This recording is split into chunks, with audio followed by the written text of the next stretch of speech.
If you want to change style of your photo in the Samsung Galaxy S26, first of all just open the gallery and just go for this photo that you want to adjust.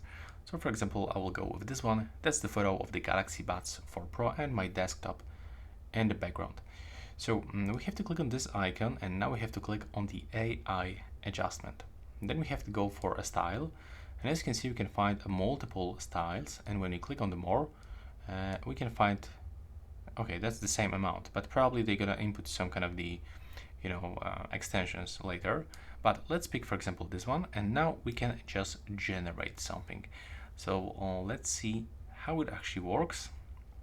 We have to wait for a few moments until we'll get a final result. There we go, we got 3D tune, but it actually changed the style of my headphones.